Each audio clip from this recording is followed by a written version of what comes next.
You're back with Silverchair. They are intimate and they are interactive here tonight at Muchmusic. It's like the first set. There's still a whole lot more music coming. I liked it. It was very good. You know what I'm expecting, though? You know what I'm expecting? I think a herd of wild elephants with bearded ladies to come walking through any second, because our set design looks a lot like Freak Show, the album cover and the whole concept of the album. Can I ask you why you called it Freak Show? Daniel? We called it Freak Show because we saw similarities between a traveling rock band and the old traveling freak shows, just because of how they travel around from town to town, and all the people out there think the people in bands are really different people, but they're not, and that's the same with the freaks. So that's pretty much it. Very good. Even though I think Frog Stomp went on to sell something like 3 million copies, and I know that you said you like Freak Show as an album much better than Frog Stomp. How come? I think that we thanks Daniel. I think we played better on Freak Show, and I think the songs, because we were older when we wrote them, like I think they were just better songs, because we wrote like the songs on Frog Stomp when we were like 12, 13 or something. So we were kind of sick of them by the time we recorded them. Yeah, so they're just all like, you know, fresh songs. They're more fun to play. Chris did that. I don't know what you did, but I'm going to be blaming you. That was that little party trick. Good one, John, you.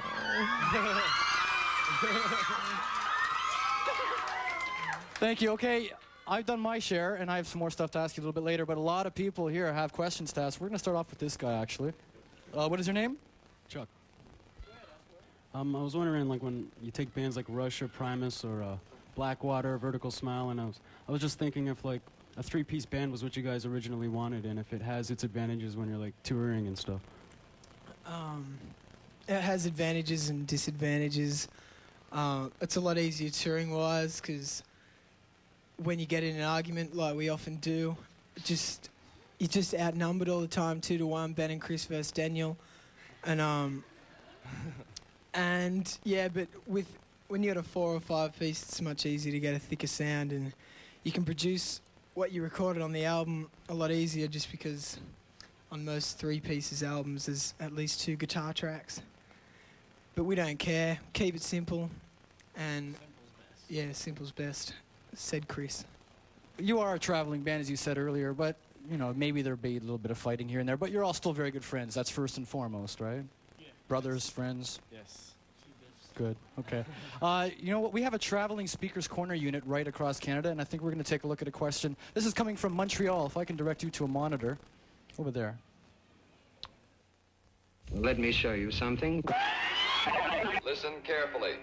Hi, my name is Dan. I work at HMV in Montreal. I have a question for Silverchair. I was wondering why you chose the song Tomorrow to be entered in the competition in Australia for the radio station, and why you chose to enter the competition in the first place.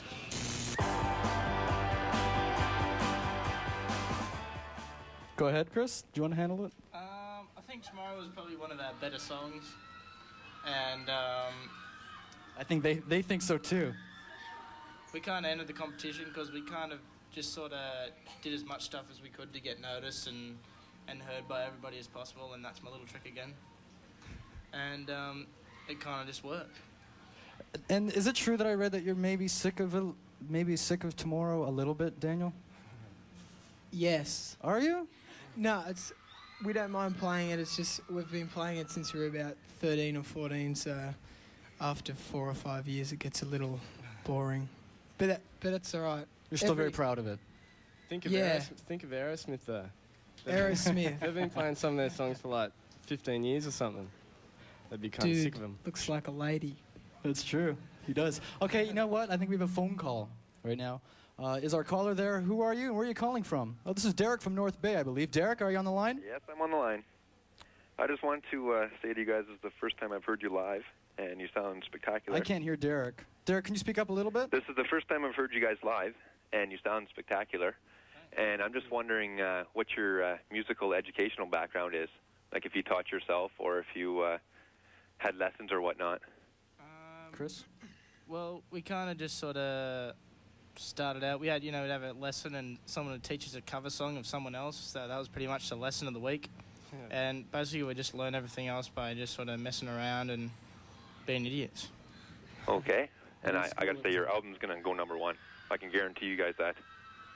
Thank you. Thanks a lot. A lot of people here wishing for that, and I'm sure it'll happen too. But I guess at school it was like folk songs in terms of music at school, wasn't it? Wasn't real.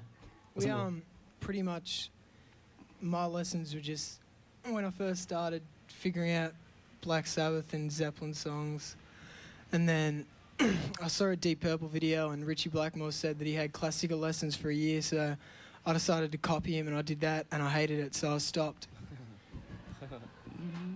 Okay, you know what? We're on the web, and a lot of people are emailing some questions. And if you can look at a monitor, I think we're going to have an email question right now. Okay, it says, hey, I have heard some cuts off the new album, and I'm hearing you guys use different instruments, like the timpanis and violins and stuff like that. I want to know what brought about this change in your songwriting. I think those sort of instruments were used just because the song kind of really suited it, and we kind of liked those kind of sounds that Led Zeppelin were getting with the I think it was their Led Zeppelin #3 record, and just all the old acoustic violins and timpani, as you said, just sound really good for those songs. This some people are calling it your third record, I guess, for that. Would you agree? It's almost like you skipped any kind of sophomore record and went right to an experimenting kind of stage. We kind of just we experimented a lot more because on the first album we were a lot younger and we didn't have any recording experience, so we just decided to put down a really rough sounding, raw, live kind of feeling album, and that gave us more room to kind of experiment on this album and use different stuff just because we showed people that we could play. Well, I know that on Cemetery there's a string section, and when you do it live, you've altered it a bit. I guess some of the songs that have those elaborate arrangements are altered live. Yeah, it's always good for a live, when you see a band live, the songs to sound different. Otherwise, we can just stick 3 cardboard cutouts and chuck the CD on. Very good. Kathleen is outside, and she has someone. I'm sure she's very wet, and she has someone who also has a question. Kathleen, are you out there? Are you keeping warm? I'm out here, Bill. Actually, yes, here we are with some many wet Silverchair fans, but they're having a good time nonetheless. Specifically, I have Margosha here, and she has a question for Silverchair. What's your question? My question is, how did it feel from being normal kids, leading a normal life, to becoming rock stars and famous? Did you get that question, Bill? Yeah, I think. Daniel, do you want to tackle that? Because I know the band hates the whole rock star thing. Can the people out there hear us at all? Yep. Yeah? All right. We're not into the whole rock star crap thing that a lot of bands seem to get tied up in. We're just people and play in a rock band and then go home and eat food. Well, Ben, can I ask you, what do you think is a rock star kind of thing? Is it an attitude? Is it maybe things that... Teased hair. I'm sorry? Teased hair.